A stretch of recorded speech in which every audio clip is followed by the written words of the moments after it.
Welcome to the Dear Doc podcast, where we will discuss the business of running a dental practice with a panel of experts. Now, your host, Dr. Christopher Hoffpower.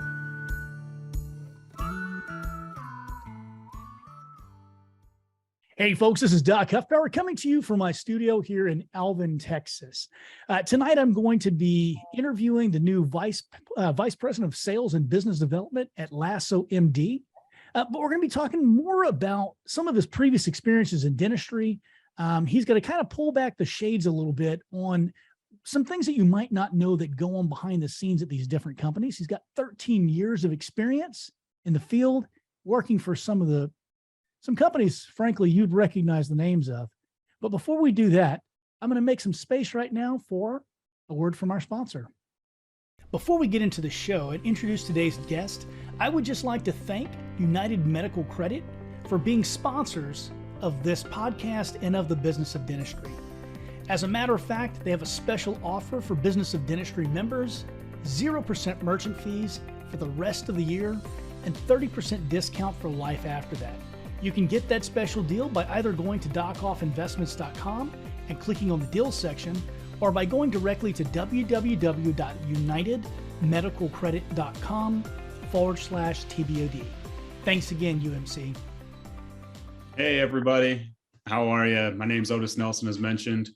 I'm our new Vice President of Sales at Lasso MD, and I'm happy to be here today talking to all of you. It's my first live stream and or podcast here.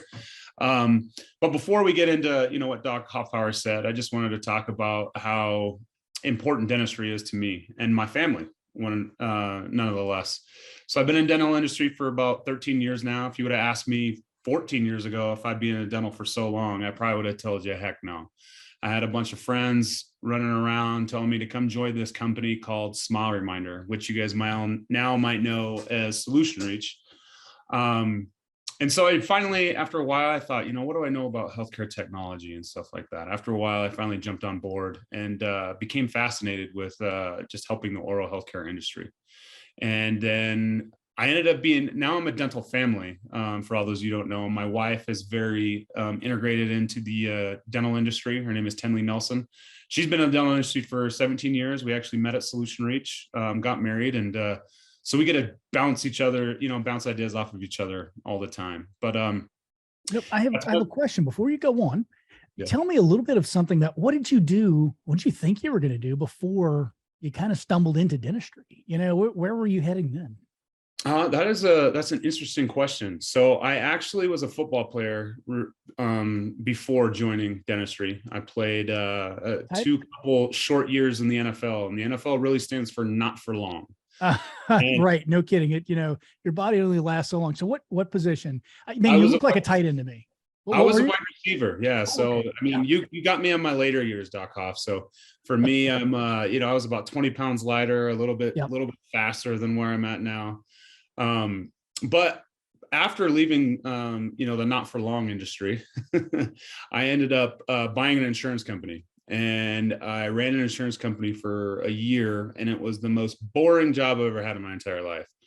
It just wasn't selling any value. It was just I got into it because I thought it was recession proof and thought everybody would just cling on to it just because, but everybody has it because they have to have it. Absolutely. So I'm running these algorithms and I'm running quotes and I'm asking people to sign up, and they're like, "Oh, I'm sorry, you can't beat Allstate." And I'm like, "Well, but you're my dad. Like, can you come help me out?" And they're like, "Nope, sorry, my deductible's this and this is what I'm paying here." And so for about a year, it's when I finally decided to part ways, and I thought about going back to chase the football dream.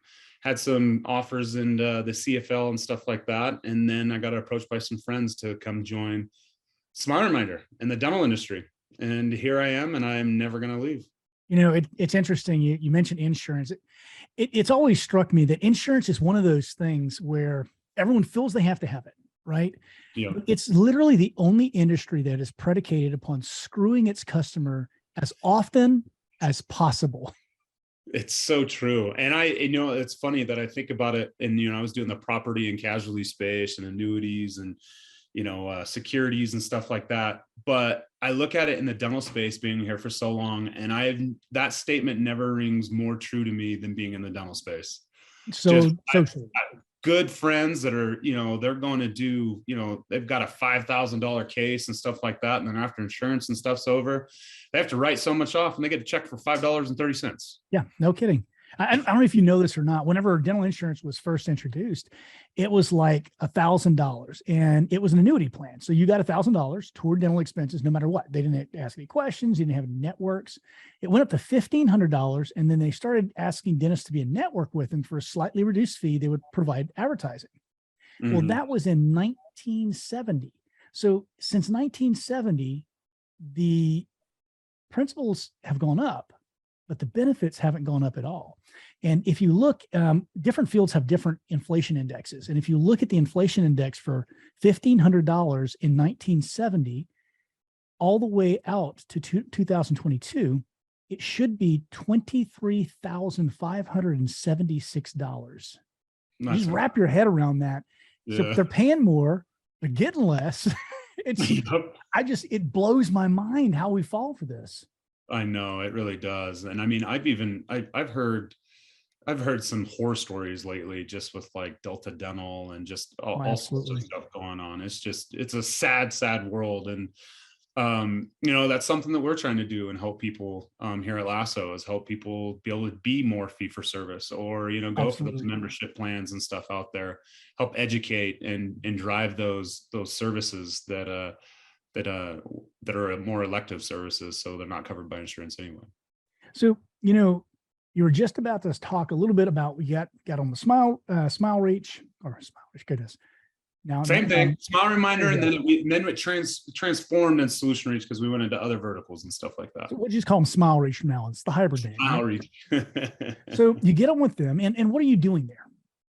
So when I started in with Solution Reach, I was an outside sales executive and kind of a jack of all trades. I was an early employee. The fact that it was Smile Reminder then, I was fairly early before any transactions and stuff like that. And so I traveled to small and bigger shows and speak around, the country trying to sell dentists, and then come back in and follow up on leads. And we did some, business development work because we were so small that, I was taking KOLs out to dinner and, that type of stuff, coming up with, new marketing campaigns and ideas and stuff. And gosh, I remember about that time, I think I went a good 120 days without a day off because we were working Monday through Sunday between, traveling and going back into the office and doing all that type of stuff. I imagine if I remember correctly, so you've been in the field for 13 years, wasn't that right after the Sunshine Act came out? I believe so. Yeah. You guys had a whole bunch of new stuff you were having to learn. I bet some of the old timers were a bit nonplussed about that, so to speak. Yes, on both ends of the spectrum, for people that in our company that were having a hard time learning that, but then even, going into this space, we're in this big technology driven space now when it comes to, healthcare and oral healthcare, just healthcare wide. And back then, I'll never forget pitching for the first time and a dentist telling me, hey, when text messaging gets big, please give me a call back. I got to thinking, man, you're behind the times. You are behind the times. But we had to learn a lot of, rules when it came to, marketing, when it came to like marketing without permission or, right. Opt in versus opt out, TCPA rules, all that type of stuff. I remember because I was in school. I was just about to graduate at that point. And we had a rep who came in, and my wife's a veterinarian. Mm-hmm. He came in and he said, look, we've got this deal and all of these vaccines. And if you buy them now, I'll make my number for the month and you can get them at a great price. And they'll last for this long. And I've looked at your records and you're going to be able to use them. She said, well, I'd love to do that, but I just don't have anywhere to put them. He said, hold on. He went to Home Depot, bought a full-size refrigerator. You can't. So folks, this is the kind of stuff that's been outlawed by the Sunshine Provision. So he brought it back to the office with two guys to unload it, plugged in and said, here you go, Dr. Huffpower, sign right here. Fridge was free because he was going to make his, his profit off of his bonus. So he bought her a refrigerator, and he said, now the sunshine provision doesn't go into effect for 2 weeks. I need you to take delivery before then. Oh, that's too funny. Just craziness. So, okay. So you're at Solution Reach, and how long did you work in that job with sales there? Gosh, I bounced around. So I worked at Solution Reach for a total of, I want to say, of my career, 8 years, about eight-ish years, but did the outside sales. And as we grew, I ended up becoming, our top sales executive. And they saw at the time, the switch to DSOs. A lot of practices, we saw big margins there, and they asked me to go out and sell DSOs. And I went and did that for about a year, and it miserably failed because it's a way different pitch. It's more about economies of scale there, right? Correct. And I changed it because, I'm more passionate about the SMB, but I did do the enterprise space for a while, but it is totally a different pitch. And after I changed my pitch, we ended up scaling and, selling a lot of bigger deals like American Dental Partners. We had Heartland, we had all those type of things. And it was fun. It was a lot longer of a sales cycle. I think I would much rather save the mom and pop shop and do the more SMB side. So, kind of adhere to them versus, the DSO that is, the Walmarts of the world. Right. But I mean, they are important to the industry, and I'm not knocking on them at all. It's just where my passion is. No, I totally get it. So now you meet Tinley over there. And did you guys get married before you left, or did you get married after? Did she like yank you and pull you out of the company? What happened? We did get married before I left. She was running external sales. I was over enterprise, and then she left to go to Dental Intel, and then I went to and then I think I worked there for about another year after that, while she was at Dental Intel. And then it finally got to a point, and we'll kind of touch base on some of these, some of these points later, but it came to a point where it was time for me to leave Solution Reach. And let's say you saw the writing on the wall, so to speak. And we're going to talk a little bit about that insider kind of point of view that you have in a couple of minutes. But so you see the writing on the wall, it's time for you to leave. Time for me to leave. And I'm out just interviewing with other companies, and my wife Tinley calls me and says, how did it go? And I said, it went really well. They've offered me the job. And she says, well, why don't you come back on the way home and talk to, or just come say hi to me at the office. So I said, okay, yeah, I'll come do that. And what she really meant was come say hi to Wes Lunsford. And Weston was in the room with her on the phone. And Weston said, how about he comes and works for us? And I said, excuse me, like we haven't had a conversation about this. He said, come work for me. So I went and met with Weston, and I went and met with the chief sales officer at the time. And they said, hey, we need someone of your caliber to go into, to head up our enterprise team. And so came on board, and I did that. Unfortunately, COVID happened, and it happened to everybody. I know that the dental industry got hit really hard with that. And it just was one of those places where a lot of elective services, were going away because only dental offices were open for emergencies, right? And so it was really slow at the time. And I had some talks with Weston, and we just decided that, he told me to stick around and stay and stuff. But I felt like my growth there at Dental Intel had kind of slowed down. Right. And now I'm over here at Lasso. All right. So talk to us a little bit about what you do for Lasso. Tell us a little bit about Lasso as a company, and then we're going to talk about some of the deep, dirty, nitty gritty details. Yes. I'm not going to ask names, but if you want to say names, you can. I'm not going to get in any trouble either way. Yeah. Yeah. I don't know that I'm going to directly call them out, but I think that you guys will know just based upon the companies that I just mentioned. But, as far as, what I do for Lasso is, I'm kind of a jack of all trades here. So, but what I'm specifically in charge of is revenue coming into Lasso. So I'm our vice president of sales and business development.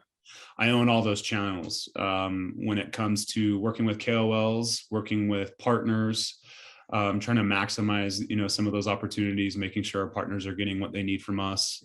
Whatever type of discounts and stuff that we're giving to them, as well as, selling us, giving us channel leads and stuff like that. I'll bend your arm later for discounts for the group. There you go. And then I also, I manage a sales team, and I'm our people leader there. So making sure that they all have the resources that they need to be successful. I like to tell myself, I'm just pulling it out there, I'm not a micromanager. I feel like the best leaders are people of resource. So I'm just there to make my people successful. You tell me what you need, and I'm going to be there for you to make sure that you got it.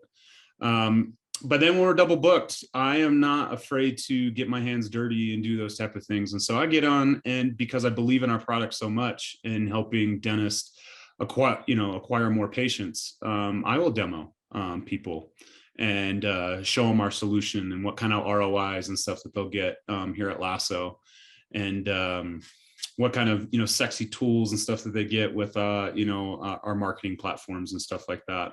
So that is one thing I want you to cover. I want you to do me a favor and tell me, you had the opportunity to go and work for a lot of different companies. I know you did, because I know a lot of people in the industry, and you are sought after. So you chose Lasso for a reason. What is it that made them stand out to you as different? Why do you think the company is valuable? Because for me, it was probably one of the biggest reasons. I did have some other job offers out there at the time of coming to Lasso.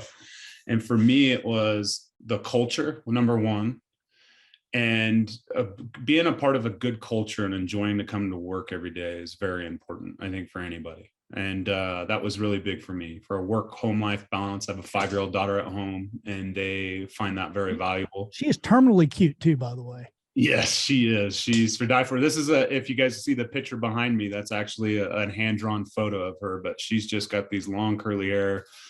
But she's just the best. But Lasso understands that, family is important. So there's a really good work-life balance there.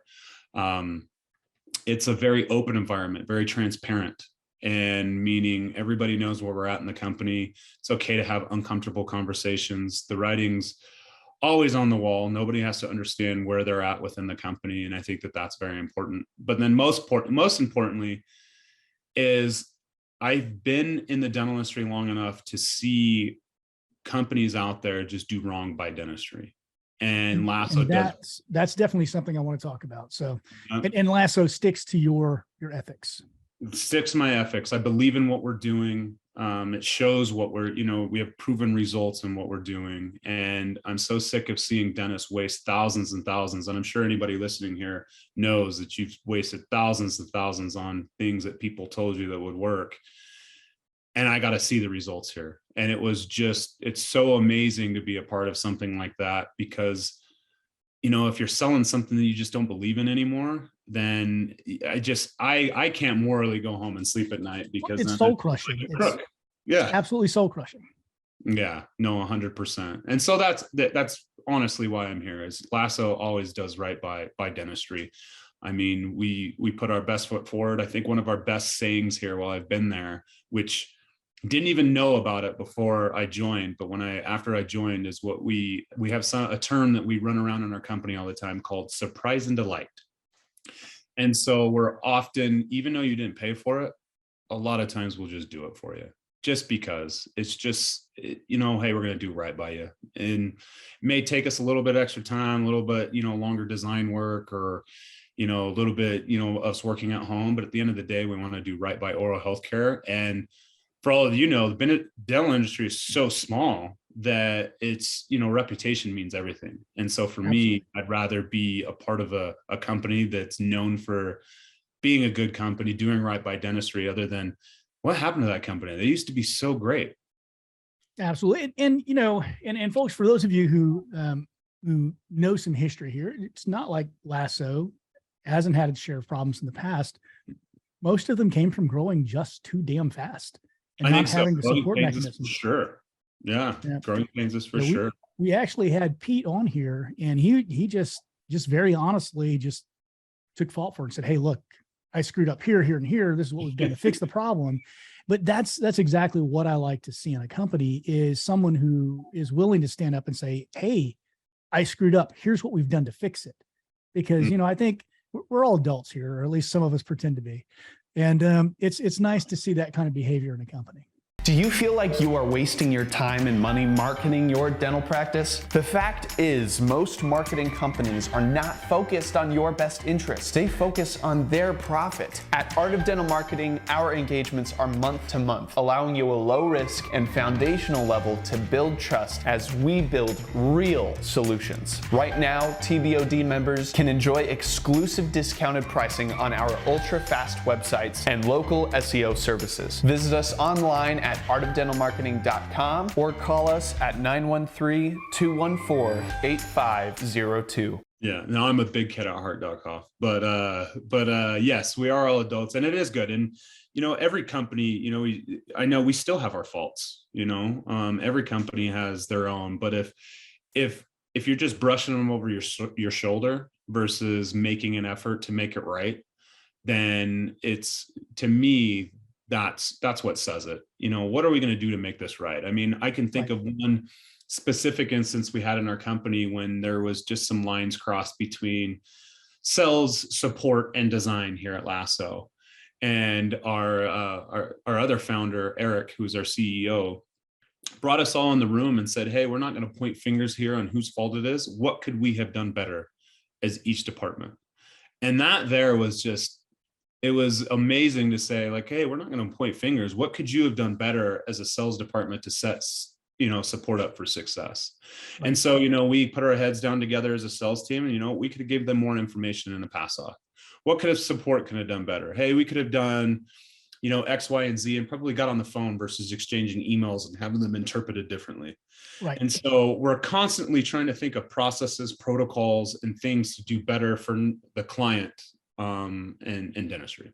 Which, that's, I have to say, I pick on Pete about being young a lot, but that's a difficult thing for a millennial led company, because part of the millennial culture is, yay, I just survived another meeting that could have been an email, right? I don't know if you've seen that meme or not, but it's true that they have a very preferred way of communicating, and to be able to step out of that comfort zone says a lot about their leadership abilities.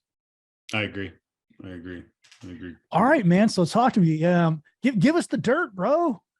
All right. So one of the things that the Doc Hoff wanted me to touch on today is things to look for in a company that you're potentially going to join, like red flags, things that dentists probably wouldn't think of in their own mind. They're just thinking, okay, here's the product, here's our features, here's our benefits, and I can use that for my practice.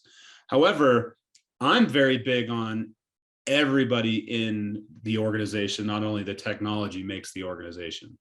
And so if you don't have a good support team, you're not going to be successful. You don't have a good design team, you're not going to be successful. You don't have a good tech team, so forth and so on. It's got to start from the top. And that, that goes with culture. So one thing that I would say that I've seen go bad in other companies is red flags. Number one red flag: if a company is started out and you had a great experience with them and they had your own dedicated support representative and they start outsourcing their support, that is a red flag. And the red flag is they are cutting costs. I much prefer calling to somebody who knows how I like to run my practice, knows everything about my practice, what I did last weekend, versus call somebody that you're just picking up a random person on the phone sometime, pressing 1, 2, 3. Hey, I have an emergency, I need to take care of something, and you never hear back. That is a red flag. That is something that I would not sign up for, and somebody that I'd probably be looking for a replacement if I were with that company. Another large red flag is massive layoffs. And massive layoffs is, sometimes I understand that some people maybe grew too fast and had to do. Sorry, Twitter. Yeah. They grew too fast and had to do that. But when you've been such an established company for some time, and you just laid off quite a bit of people, there's a couple things that happened. Either you didn't put your money where it was supposed to be, or you are trying to cut costs and cut costs by now your focus is money driven and it's not dentistry driven anymore. Absolutely. And at the end of the day, I know we all have to go home to paychecks and, results matter and money matters, but I don't want to be a part of a company when the end goal is just to go IPO and make a ton of money or, sell it, sell for a bunch. Exactly. Versus, I was actually going to have you explain that. We kind of chatted a little bit off camera, yes. and I felt like I knew where he was going. And a lot of this, guys, sometimes it could be genuine hardship in the company because they're having to throttle back because of some mistake they're trying to recoup from, or because they grew too fast, or any number of other things, misjudge the market. But usually it's because they're preparing for a round or they're preparing for a sellout, and they want to make sure their EBITDA is as high as possible. Yeah. And so what they'll do is they'll trim back the fat because they know it's coming in a year, and they're looking at the 12-month rolling, right? Yep. And this, and the sad part about that too is in either way, one, you're getting less service now because they're scaling back. So you're not going to get the attention that you got before. You're not going to have, right. Even if you do have one-on-one support still with a company like that support representative probably just doubled his load in clients. Yep. Or doubled her load in clients. And so you're not going to get the support that you once, you once have.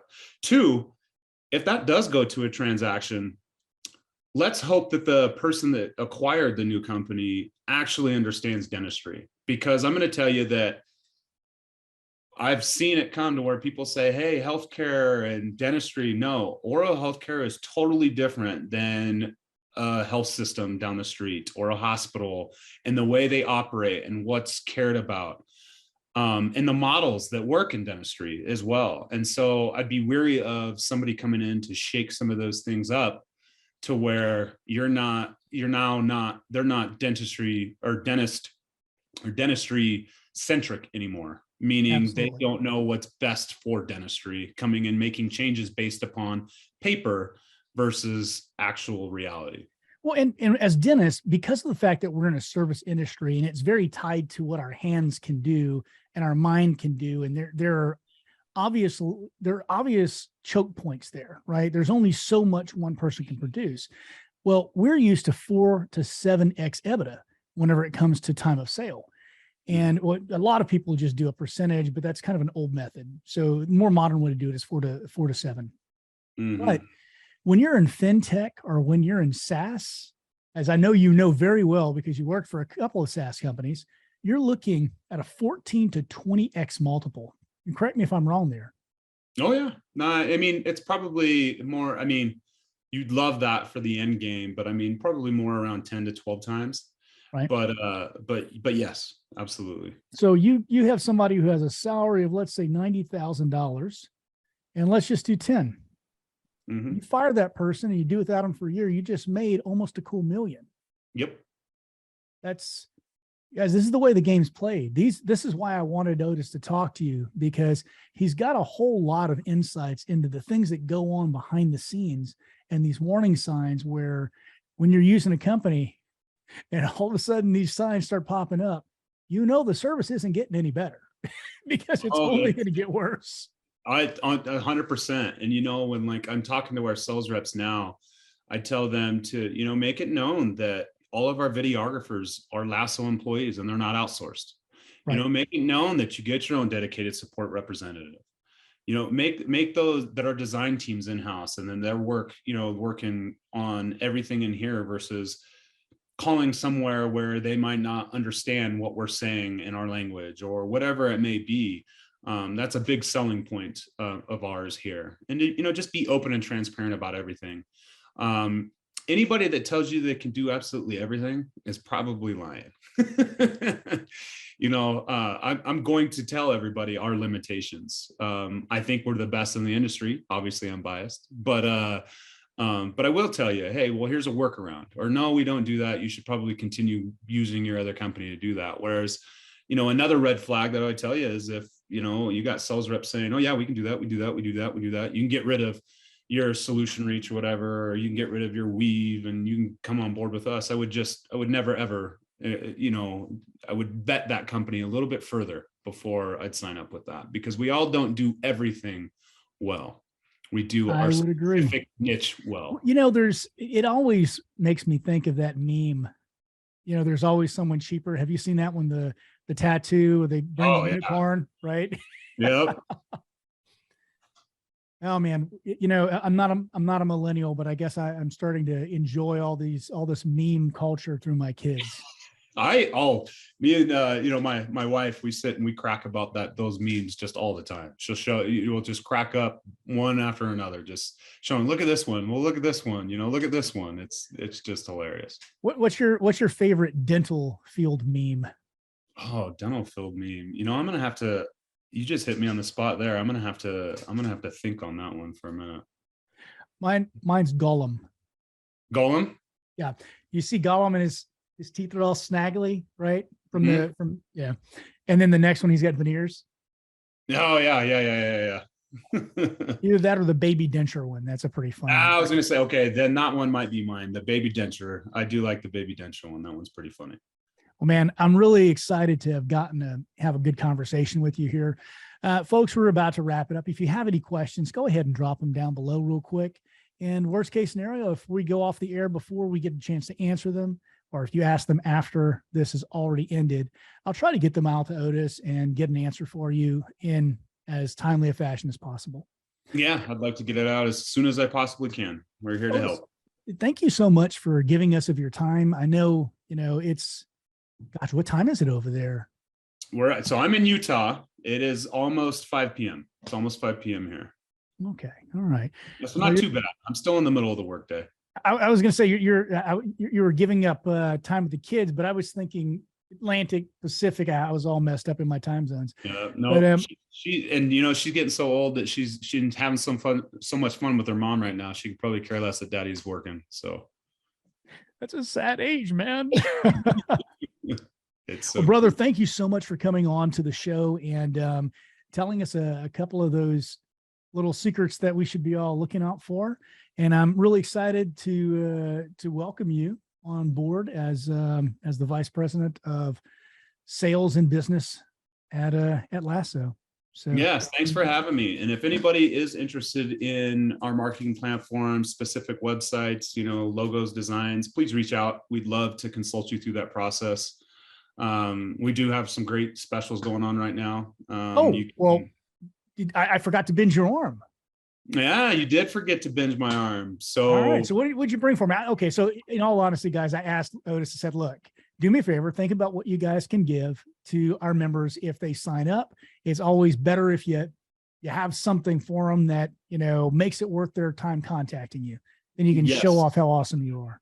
Yeah. So right now we're offering $1,000 gift card. If it came from here, we're offering $1,000 gift card for anybody that signs up for one of our services. And that's a gift card of your choice. So if you want it to Lululemon, if you want it in straight American Express, dollars, if you want it to, gosh, I don't know, some type of dental lab, I don't even care. Whatever you guys would like, we will do $1,000 in that gift card. How about a Visa debit card? Will you do that? That'll work as well. All right, guys, you get a Visa debit card, whatever you want. You can go and blow it all on Amazon on cheap dental instruments. Yep. There you go. So what do they have to do to qualify for that? They just have to, call or come in, get a demo. If you should decide to sign up for one of our services, we will send it out immediately. Fantastic. And just go to the website. No, please contact me at Otis, OTIS, at lassomd.com. So OTIS at LASSOMD.com. Or you can text me at 801-842-1950. Again, that's 801-842-1950. And again, we're a no pressure company here. I believe that what we do is right. We'll move at your pace. But if you are interested in maybe where you're currently at on your website, I can do an analysis on that. If you're interested in maybe shaking some things up and understanding what we do with importance of video and verifying your marketing results and stuff like that, we'd love to show you our services. Now, folks, Otis is giving you his cell phone. So please do me a favor. This time, don't call him at 2:00 in the morning when you're leaving the bar, unless you're bringing some to him. Yeah, exactly. There you go. I was going to say, sharing is caring, guys. I'm okay if you leave the bar at 2 a.m. if I get a drink as well. Well, guys, I've just put that contact information in the comments down below.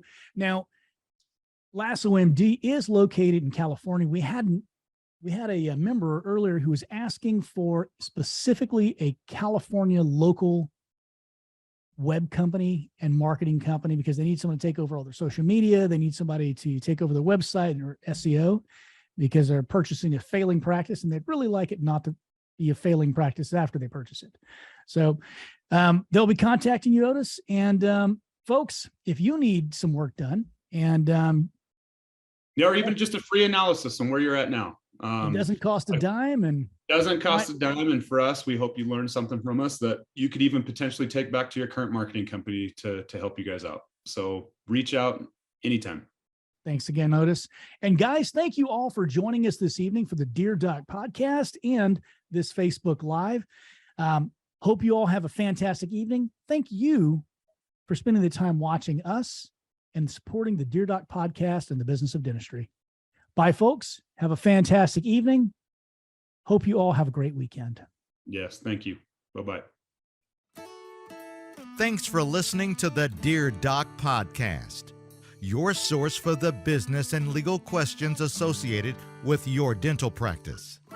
Don't forget to subscribe to the Dear Doc podcast on all major platforms.